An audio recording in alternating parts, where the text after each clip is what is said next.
నమస్తే welcome to టీవీ6 news బులెటిన్ల ముందుగా headlines చూద్దాం. దేశ అభ్యున్నతి కోసం అందరూ కృషి చేయాలి, పేదరికాన్ని తరిమేయాలన్న ఎమ్మెల్సీ కవిత. ఏపీ పారిశ్రామికంగా అభివృద్ధి చెందుతుంటే ఓర్వలేకపోతున్నారు చంద్రబాబు, లోకేష్లపై మంత్రి అమర్నాథ్ విసురులు. వైరాలో మెగా రక్తదాన శిబిరాన్ని ప్రారంభించిన ఎమ్మెల్యే, రక్తదానం చేసిన వారికి రాములు నాయక్ అభినందనలు. అంబేద్కర్ పేరు తొలగించి మీరు పెట్టుకుంటారా, విదేశీ విద్య పేరు మార్పుపై జగన్ను నిలదీసిన లోకేష్. దేశ అభివృద్ధి కోసం ప్రతి ఒక్కరూ పాటుపడాలని పిలుపునిచ్చారు ఎమ్మెల్సీ కవిత. దేశాన్ని పట్టి పీడిస్తున్న పేదరికం, నిరుద్యోగాన్ని సమూలంగా రూపుమాపాలన్నారు. స్వాతంత్ర భారత వజ్రోత్సవాల్లో భాగంగా తెలంగాణ భవన్లో ఏర్పాటు చేశారు. రక్తదాన శిబిరాన్ని ఎమ్మెల్సీ కవితతో కలిసి ఎంపీకేకే ప్రారంభించారు. ఈ సందర్భంగా ఎమ్మెల్సీ కవిత రక్తదానం చేశారు. అనంతరం కవిత మాట్లాడుతూ స్వాతంత్ర వజ్రోత్సవాల్లో భాగంగా రక్తదాన శిబిరం నిర్వహిస్తున్నామని చెప్పారు. దేశాన్ని పట్టి పీడిస్తున్న ప్రధాన సమస్యలు పేదరికం ఒకటన్నారు. దేశం బాగుండాలంటే నిరుద్యోగం, మతత్వాన్ని సమూలంగా దేశం నుంచి రూపుమాపాలని వెల్లడించారు. ప్రపంచానికి దిక్సూచిలా భారతదేశం ఎదగాలన్నారు.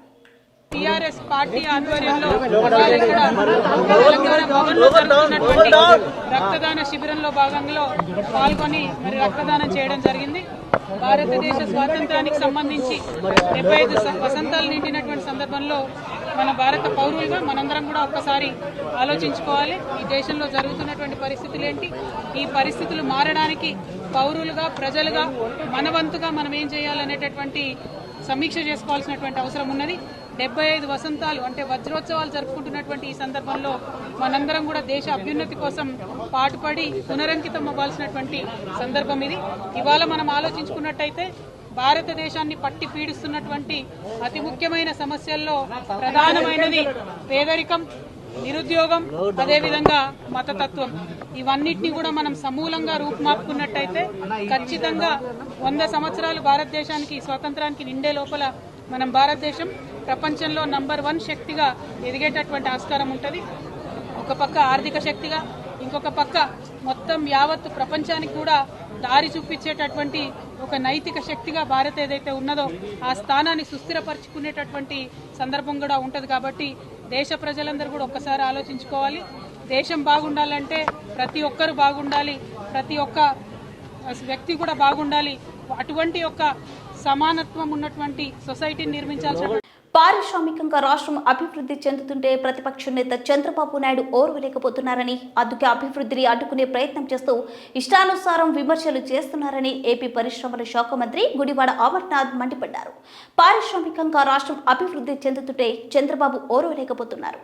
ఆ ప్రతినిధులు చెప్పారు, వాళ్ళకి ఏం అవసరం అండి? దాదాపు 120 దేశాలకి ఎక్స్పోర్ట్ చేసేటువంటి ప్రతిష్టాత్మకమైనటువంటి టైర్ల కంపెనీ, ప్రపంచంలో ఉన్నటువంటి టాప్ 5 కంపెనీస్లో టైర్ల కంపెనీలో యోకోహామా సంస్థ అనేటువంటిది ఒకటి. మిచ్లిన్ కానీ, బ్రిడ్స్టోన్ కానీ, యోకోహామా కానీ ఇవన్నీ ప్రపంచ దేశాల్లో అత్యంత పేరుగాంచినటువంటి సంస్థలు. వారికి ఏం అవసరం? ఆంధ్ర రాష్ట్రం గురించి, రాష్ట్ర ముఖ్యమంత్రి గురించి, రాష్ట్ర ప్రభుత్వం గురించి గొప్పలు చెప్పాల్సినటువంటి అవసరం ఉంది. వాస్తవాన్ని చెప్పారు. ఈ రాష్ట్రంలో ఇచ్చినటువంటి సహకారం గురించి చెప్పారు. ఈ రాష్ట్రంలో ఉన్నటువంటి పారిశ్రామిక వాతావరణ ఎన్వైరన్మెంట్ గురించి చెప్పారు. వారు మాటల్లో చెప్పడం జరిగింది, లైసెన్సుల కోసం మేం కాదు, అధికారులే మా చుట్టూ మీకు లైసెన్స్ పట్టుకెళ్ళండి బాబు అని చెప్పి మా చుట్టూ తిరిగారు అనేటువంటి మాట సంస్థ ప్రతినిధులు చెప్పినటువంటి విషయాన్ని కూడా మీకు తెలుగులో చెప్పింది, ఇంగ్లీష్లో చెప్పింది. అర్థం కాకపోతే ఎలాగ మీకు? ఎందుకు ఏం చేసినా సరే మేమే చేసాం. ఈయన అంటాడు నిన్న మాట్లాడుతూ, మేము 1000 కోట్లు పెట్టుబడులు ఉన్నటువంటి కంపెనీలు, 1000 కోట్లు పెట్టుబడులు పెట్టేటువంటి కంపెనీలని 100ల్లో తీసుకొచ్చామని అంటాడు లోకేష్. 100 కోట్లు పెట్టుబడులు పెట్టినటువంటి కంపెనీలు వేలల్లో తీసుకొచ్చామని చెప్తున్నాడు. అసలు 1000 కోట్లు పెట్టినటువంటి ఇండస్ట్రీస్ని వాళ్ళు ప్రారంభోత్సవం చేయడానికి మా నాన్నకి అసలు సమయం ఉండేది కాదని చెప్తున్నాడు. అబ్బా, ఎంత అమాయకుడిగా మాట్లాడుతున్నాడు. చెప్పనండి, పోనీ ఆ 1000 కోట్ల రూపాయలు తీసుకొచ్చినటువంటి కంపెనీలు ఇన్ని ఉన్నాయి, 100 కంపెనీలు అన్నాడు కదా, 100 కంపెనీలు వైట్ పేపర్ రిలీజ్ చేయమనండి. 100 కోట్ల పెట్టుబడులు పెట్టినటువంటి కంపెనీలు 1000 పైన ఉన్న, 1000 వేలల్లో ఉన్నాయన్నాడు. రిలీజ్ చేయమన్నాడు లిస్టు. రిలీజ్ చేసి ఇదిగో మా సమయంలో 1000 కోట్ల రూపాయలు పెట్టుబడులు పెట్టినటువంటి సంస్థలు ఇగో ఇన్ని వందలాది సంస్థలు వచ్చాయి, 100 కోట్ల రూపాయలు పెట్టినటువంటి సంస్థలు ఇగో ఇన్ని వేలాది మంది పెట్టుబడిదారులు వచ్చారని చెప్పి రిలీజ్ చేయమని ప్రజలకి. ఈరోజు మీకు మీ చంద్రబాబుకేమో ఆయన మతి తప్ప ఆయన మాట్లాడుతున్నాడు, నువ్వేమో బాడీ లాస్ కోసం అని చెప్పి, వెయిట్ లాస్ కోసం అని చెప్పి మైండ్ లాస్ చేసుకుని వచ్చి నువ్వు మాట్లాడుతున్నావు. ఈరోజు నోటికి వచ్చినటువంటి మాటలు, ఏదో కుంభకోణం ఉంది, వారం రోజులు మళ్ళీ ముహూర్తం అండి, ఏదో అంటే మంగళవారం అన్నాడట, నిన్న మంగళవారం అని చెప్పి చెప్పలేనట్టుంది. కుంభకోణం వారం రోజుల్లో కుంభకోణాన్ని బయట పెడతాను. ఏం పెడతావు నువ్వు బయటికి? ఖమ్మం జిల్లా వైర ప్రాథమిక ఆరోగ్య కేంద్రంలో స్వాతంత్ర భారత వజ్రోత్సవాల సందర్భంగా ఏర్పాటు చేసిన మెగా రక్తదాన శిబిరాన్ని ఎమ్మెల్యే లావుగ్య రాములు నాయక్ ప్రారంభించారు. స్వాతంత్ర భారత వజ్రోత్సవాల సందర్భంగా ప్రభుత్వ శాఖల ఆధ్వర్యంలో రక్తదాన శిబిరం ఏర్పాటు చేయడం అభినందనీయమని ఎమ్మెల్యే లావుగ్య రాములు నాయక్ అన్నారు. రక్తదానం చేసేందుకు ముందుకు వచ్చిన వారిని పలకరిస్తూ అభినందనించారు. స్వాతంత్ర సమర యోధుల త్యాగాల ఫలితంగా స్వాతంత్రం సిద్ధించిందని ప్రతి ఒక్కరూ వారి త్యాగాలను గౌరవించాలని పిలుపునిచ్చారు. జాతీయ పతాకాన్ని గౌరవించాలని వజ్రోత్సవ వేడుకలు ప్రతి ఒక్కరూ జరుపుకోవాలని కోరారు. ఈ కార్యక్రమంలో municipal commissioner Venkatapathiraju, MPP Velpula Pavani, Lions Club ప్రతినిధులు డాక్టర్ కాప మురళీకృష్ణ, స్థానిక ప్రజాప్రతినిధులు, వైద్య ఆరోగ్య సిబ్బంది, అధికారులు పాల్గొన్నారు.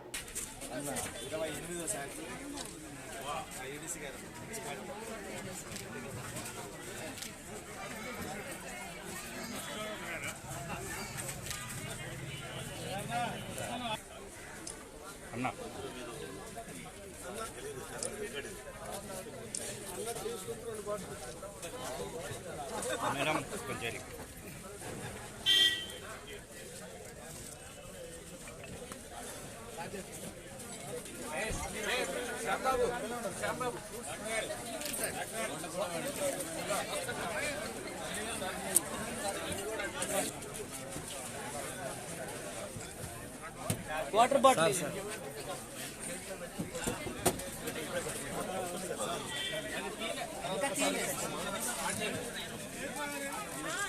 निकाल दीजिए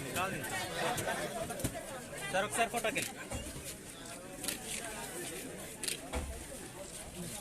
చెప్పరా నేను ఆ బ్లడ్ డొనేట్ చేస్తాను గవర్నమెంట్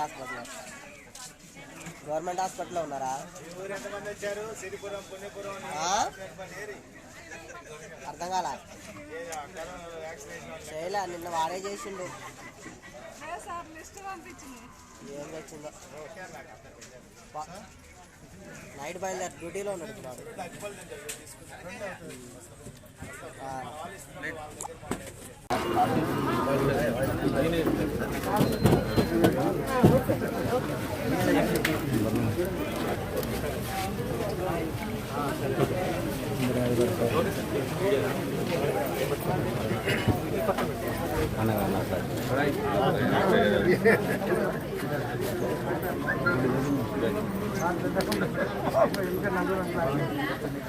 बैग पैक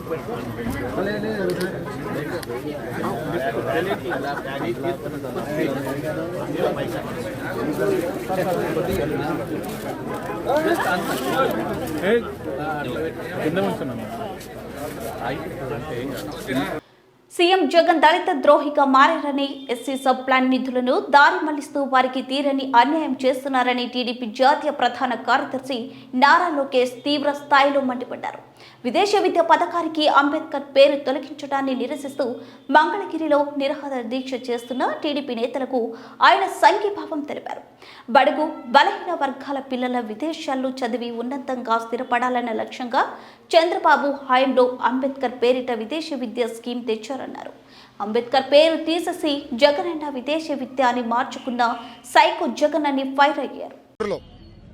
చిత్తూరు జిల్లా పుంగనూరులో ఓం ప్రతాప్ ఒక కుర్రోడు ఈ జగన్మోహన్ రెడ్డి మద్యం పాలసీల పైన ఇది కరెక్ట్ కాదు, మద్యం ధరలు విపరీతంగా పెంచేస్తున్నారని పోరాడినందుకు రాత్రి అతను చంపేసి శవాన్ని కుటుంబం దగ్గర పెట్టారు. ఇంకో పక్కన ఆయన సొంత జిల్లా అండి, సొంత జిల్లా కడప, సొంత నియోజకవర్గం పులివెందల్లో ఒక దళిత మహిళ నాగమ్మని అతి కిరాతకంగా దారుణంగా రేప్ చేసి హత్య చేస్తే ఆ కుటుంబాన్నే మాయం చేశాడు ఈ దళిత ద్రోహి జగన్మోహన్ రెడ్డి. ఆ కుటుంబానికి అండగా నిలబడడానికి మా ఎస్సీసీల అధ్యక్షుడు ఎంఎస్ రాజు గారు, మా తెలుగు మహిళ అధ్యక్షురాలు అనిత గారు అక్కడికి వెళ్తే వాళ్ళపైన అంటే దళితుల పైన ఎస్సీ ఎస్టీ అట్రాసిటీ కేసులు పెట్టే పరిస్థితికి ఈ ప్రభుత్వం వచ్చింది. నా మంగళగిరి నియోజకవర్గంలో కృష్ణయ్యపాలెం ఒక గ్రామంలో పెయిడ్ యాక్టర్లను తీసుకొచ్చారండి. పెయిడ్ యాక్టర్ని తీసుకొచ్చే సమయంలో అక్కడున్న దళిత రైతులు అడ్డం తిరిగి ఇది మేము శాంతియుతంగా ధర్నా చేస్తాం, మీరు రావద్దు అని చెప్పినందుకు దళిత రైతులపైన ఎస్సీ ఎస్టీ అట్రాసిటీ కేసులేసి వాళ్ళ చేతులకి చంకలు వేసి ఈ ప్రభుత్వం తీసుకెళ్తాం మనందరం చూసాం. అంటే దళితులంటే ఎంత చిన్న చూపో, దళితులంటే ఎంత లెక్కలేనితనం, ఇవన్నీ ఈ జగన్మోహన్ రెడ్డి ప్రభుత్వంలో ఈరోజు మనందరం చూస్తున్నాం. జగన్మోహన్ రెడ్డి ముఖ్యమంత్రి అయిన తర్వాత దళితులకి డాక్టర్ బిఆర్ అంబేద్కర్ గారు రాసిన రాజ్యాంగంలో వాళ్ళకి రావాల్సిన నిధులు, కార్పొరేషన్ ద్వారా రావాల్సిన లోన్లు, వాళ్ళకి కలగాల్సిన హక్కుల్ని రాకుండా చేసింది ఈ ప్రభుత్వం. ఈరోజు మనం చూస్తే 26 మన ఎస్సీ సోదరులకు సంబంధించిన 26 రాజ్యాంగం కల్పించిన సంక్షేమ కార్యక్రమాలు, హక్కుల్ని ఈ ప్రభుత్వం వాళ్ళకి అందజేయట్లేదు. నేను శాసనమండలి సభ్యుడిగా బడ్జెట్ నేను చూసా. ఎస్సీ సబ్ ప్లాన్ చదివితే దాంట్లో ఉన్న నిధులు అమ్మ ఒడి ఇంత, school fee reimbursement. Telangana governor ను సీఎం కేసీఆర్ అవమానిస్తున్నారని కేంద్ర మంత్రి కిషన్ రెడ్డి చెప్పారు. స్వాతంత్ర దినోత్సవాన్ని పురస్కరించుకొని అన్ని రాష్ట్రాల్లో గవర్నర్లు నిర్వహించినట్టుగానే తెలంగాణలో కూడా ఎట్ హోమ్ కార్యక్రమాన్ని గవర్నర్ తమిళిసై సౌందరరాజన్ నిర్వహించారని ఆయన గుర్తు చేశారు. ఈ కార్యక్రమానికి సీఎం తోలుత రావాల్సిన అవసరం ఉందన్నారు. ఈ కార్యక్రమానికి సీఎం కేసీఆర్ దూరంగా ఉన్నారని చెప్పారు. సాంప్రదాయాలను కాలరాసే ప్రయత్నాలను కేసీఆర్ చేస్తున్నారని ఆయన మండిపడ్డారు. తెలంగాణ రాష్ట్ర ముఖ్యమంత్రి పూర్తిగా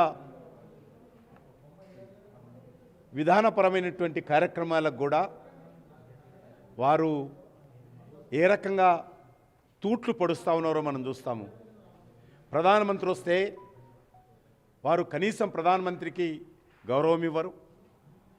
ప్రధానమంత్రి పాల్గొన్నటువంటి కార్యక్రమానికి ఆహ్వానించినా కూడా ఆ కార్యక్రమానికి రాకుండా దాన్ని నిర్వీర్యం చేసేటువంటి ప్రయత్నం చేస్తారు. తెలంగాణ గవర్నరు జిల్లాలు పర్యటిస్తూ ఉంటే ఏ రకమైనటువంటి ప్రోటోకాల్కి సంబంధించినటువంటి బాధ్యతలు కూడా నిర్వర్తించకుండా అధికారులను తప్పుడు ఆదేశాలు ఇచ్చి గవర్నర్ను కలవకుండా, కనీసం ప్రోటోకాల్స్ గౌరవం పాటించకుండా ఈరోజు గవర్నర్ను అడుగడుగున అవమానం చేస్తూ ఉన్నారు. నిన్న స్వాతంత్ర దినోత్సవ సందర్భంగా 75 సంవత్సరాల స్వాతంత్ర పండుగ సందర్భంగా వారు రాజ్భవన్లో అట్ హోమ్ అనేటువంటి పేరుతో అందరినీ పిలిచేటువంటి కార్యక్రమం స్వాతంత్రం వచ్చినప్పటి నుంచి కూడా జరుగుతూ ఉంది. అనేక రాష్ట్రాలలో, చివరకు ఢిల్లీలో రాష్ట్రపతి భవన్లో కూడా జరుగుతాయి.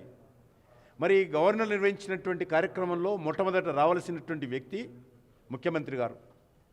వీరు కూడా ఈ కార్యక్రమాన్ని కూడా నిన్న వారు రాకుండా పూర్తిగా మరి సాంప్రదాయాలను కాలరాచేటువంటి ప్రయత్నము, రాజకీయంగా ప్రతి విషయాన్ని ఆలోచించడము, తనకు కాళ్ళ కింద భూమి కదిలిపోతుందనేటువంటి భయంతో, తన కొడుకు ముఖ్యమంత్రి కాడేమనేటువంటి ఆందోళనతో అనేక రకాల ఒక తప్పు మీద ఇంకో తప్పు చేస్తూ ఉన్నారు. పూర్తిగా భారతీయ జనతా పార్టీ బలపడుతున్నటువంటి నేపథ్యంలో ప్రధానమంత్రి గారి పైన, కేంద్ర ప్రభుత్వం పైన అనేక రకాల విష ప్రచారం చేస్తూ ఉన్నారు. వారు ఏదో తెలంగాణలో పూర్తిగా అభివృద్ధి జరిగిపోయింది, తెలంగాణలో పేదరికం లేదు, తెలంగాణలో నిరుద్యోగం లేదు, ఇక నేను చేయాల్సింది దేశంలోనే ఉన్నది, దేశానికే మా రాష్ట్రం ఆదర్శము అనేటువంటి ఆదర్శన ఈరోజు నిన్న కూడా ప్రధానమంత్రి గారు చెప్పారు. స్వాతంత్ర దినోత్సవ సందర్భంగా చేసిన ప్రసంగంలో నేను ఒకటే అడుగుతా ఉన్నాను, దేంట్లో మీరు ఆదర్శము? కుటుంబ పరిపాలనలో తెలంగాణ ప్రజల మీద గత 8 సంవత్సరాలుగా రుద్దడము ఆదర్శము. ఆమెది సాగునీటి ప్రాజెక్టుల మీద ఇంజనీర్లు ఇచ్చినటువంటి సలహాను పక్కన పెట్టి మీరే పెద్ద ఇంజనీర్ అయినట్టు సాగునీటి ప్రాజెక్టులు కట్టి ప్రజాధనాన్ని దుర్వినియోగం చేసి అవినీతికి డప్పునే వృత్తిగా మలుచుకుని నేటికి జీవనం కొనసాగిస్తున్న డప్పు కళాకారులను ప్రభుత్వం ఆదుకోవాలని డిమాండ్ చేశారు ప్రజానాట్య మండలి కడప జిల్లా ప్రధాన కార్యదర్శి లక్ష్మీనారాయణ. ప్రతి కళాకారునికి 2 ఎకరాల పొలం, 2 సెంట్ల స్థలము, ప్రభుత్వ గుర్తింపు కార్డులను ప్రభుత్వం తక్షణమే అందజేసి వారి ఆత్మ గౌరవాన్ని కాపాడాలన్నారు. ఈ నెల 20వ తేదీన ప్రొద్దుటూరులో జరిగే డప్పు కళాకారుల ప్రధాన సదస్సులో పాల్గొనాలని పిలుపునిచ్చారు.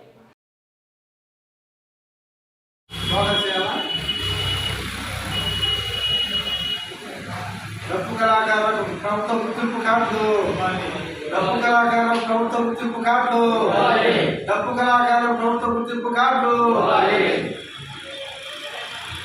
ఈరోజు దళిత డప్పు కళాకారుల సంఘం సమావేశం ఈరోజు కోరమండల పట్టణంలో జరుగుతూ ఉంది. మరి ఈ సమావేశానికి కోరమండల మండలంలో ఉన్నటువంటి నాయకులుగా ఉన్నటువంటి డప్పు కళాకారులు ఇక్కడికి రావడం జరిగింది. డప్పు కళాకారుల సదస్సు కడపలో పెట్టిన తర్వాత చాలామంది కళాకారులకు మన సంఘం తరఫు నుంచి అప్లికేషన్ ఇవ్వడం, మరి చాలా కొంతమంది అప్లికేషన్లు ఫిలప్ చేసి సో వాళ్ళ దగ్గర పెట్టుకున్నారు, కొంతమంది ఇంకా ఫిలప్ కూడా చేయలేదు.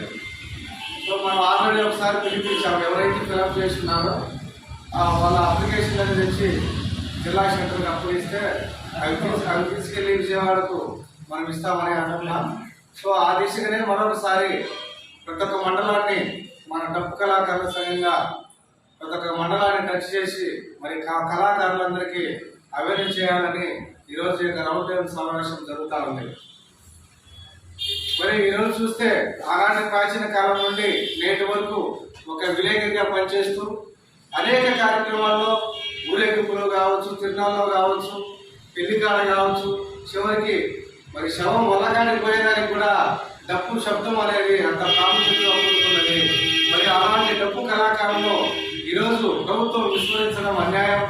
అలాగే దాదాపు ఈ ప్రభుత్వం వచ్చి 3 ఏళ్ళు రావస్తున్నా ఇప్పటికీ ప్రభుత్వ గుర్తింపు కార్డులు కానీ, మరి సబ్సిడీ లోన్లు కానీ, వాయిద్య పరికరాలు కానీ ఇచ్చిన దాఖలాలు లేవు. కాబట్టి డప్పు కళాకారుల సంఘంగా ఉండే డిమాండ్ చేస్తున్నాం. ఈ నెల 25వ తేదీ పొద్దుటూరులో డప్పు కళాకారుల సమావేశం ఉదయం జరగబోతా ఉంది. మరి ఈ యొక్క సమావేశానికి ఈ యొక్క బద్వేలు నియోజకవర్గంలో ఉన్న కళాకారులందరూ తరలి రావాలని, మరి మన హక్కులు సాధించుకునేందుకు ఈ యొక్క సమావేశం ఉపయోగపడుతుందని మిమ్మల్ని కోరుతా ఉన్నాం. పే స్కేల్తో పాటు అర్హులైన వారికి పదోన్నతులు కల్పించాలని డిమాండ్ చేస్తూ వీఆర్ఏలు ఆందోళన కొనసాగుతూనే ఉన్నాయి. తెలంగాణ రాష్ట్ర వీఆర్ఏ జేఏసీ పిలుపు మేరకు పలు నిరసన కార్యక్రమాలు చేపడుతున్నారు. ఇందులో భాగంగానే సంగారెడ్డి జిల్లా జోగిపేట నుంచి ఆంధ్ర వరకు పాదయాత్ర నిర్వహించారు వీఆర్ఏలు. ఈ సందర్భంగా వీఆర్ఏలు మండల కేంద్రంలోని డాక్టర్ బిఆర్ అంబేద్కర్ విగ్రహానికి పూలమాలలు వేసి వినతి పత్రాన్ని అందించారు. అనంతరం ఆందోళన ఆర్డీఓకు వినతి పత్రం అందజేశారు. ఈ కార్యక్రమంలో ఆంధ్ర మండల వీఆర్ఏ జేఏసీ నాయకులు యాదగిరి, బాయికాడి బాలయ్య, దేవిప్రసాద్, భిక్షపతి, మంజులత, వంశీకృష్ణ, లక్ష్మి, పుల్కల్ నాయకులు అంజయ్య, మన్నె మల్లేశం, ఖలీల్ తదితరులు పాల్గొన్నారు.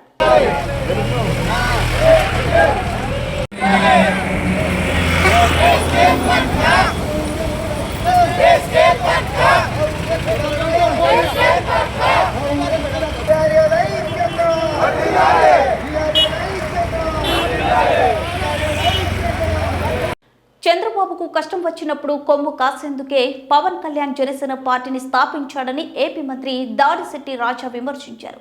జనాన్ని జనసేన వైపు చూడమంటాడు, ఈయనేమో టీడీపీ వైపు చూస్తాడంటూ వ్యంగ్యాస్త్రాలు సంధించారు. స్వతంత్రోద్యమం స్ఫూర్తితో జనసేన పార్టీ పెట్టావో, లేకపోతే చంద్రబాబు నాయుడు కొమ్ము కాయడానికి నువ్వు జనసేన పార్టీ పెట్టావా అని చెప్పేసి ఈ రాష్ట్ర ప్రజలందరూ గమనిస్తున్నారు. నీ విన్యాసాలు కానీ, నువ్వు చేసే పనులు కానీ ఈ రాష్ట్రం మొత్తం గమనిస్తున్నారు. ఒకటైతే అడగదలుచుకున్నాను నేను, అసలు నీకు తెచ్చుకో. ఇంటి తాళాలు పగలగొట్టి చోరీకి ప్రయత్నించిన వ్యక్తులకు దేహశుద్ధి చేసిన ఘటన భద్రాద్రి కొత్తగూడెం జిల్లా బురకంపాడు మండలం లక్ష్మీపురంలో చోటు చేసుకుంది. లక్ష్మీపురంలో తాళం వేసి ఉన్న ఇంటికి తాళాలు పగలగొట్టి చోరీకి ప్రయత్నించిన ముగ్గురిని స్థానికులు పట్టుకుని దేహశుద్ధి చేశారు. అనంతరం వారిని పోలీసులకు అప్పగించారు. గ్రామానికి చెందిన కోట నాకిరెడ్డి వ్యవసాయ పనులు నిమిత్తం పొలానికి వెళ్లారు. ఇంట్లో ఎవరూ లేని సమయంలో ముగ్గురు వ్యక్తులు చోరీకి ప్రయత్నించారు. ఇంటికి చేరుకున్న నాగిరెడ్డి దొంగలను గుర్తించి స్థానికుల సహాయంతో వారిని పట్టుకున్నారు. దేహశుద్ధి చేసి పోలీసులకు అప్పగించారు.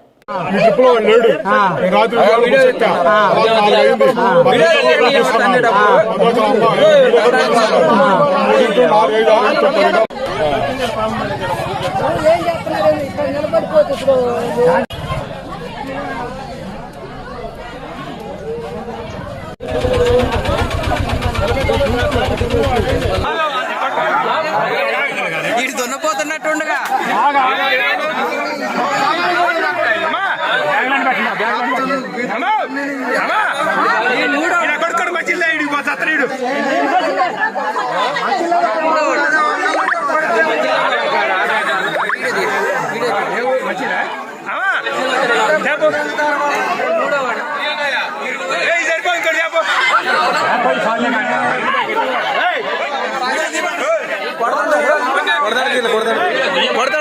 కడప జిల్లా సమగ్ర అభివృద్ధి కొరకు జరుగుతున్న సిపిఐ కడప జిల్లా 24వ మహాసభలను జయప్రదం చేయాలని పిలుపునిచ్చారు.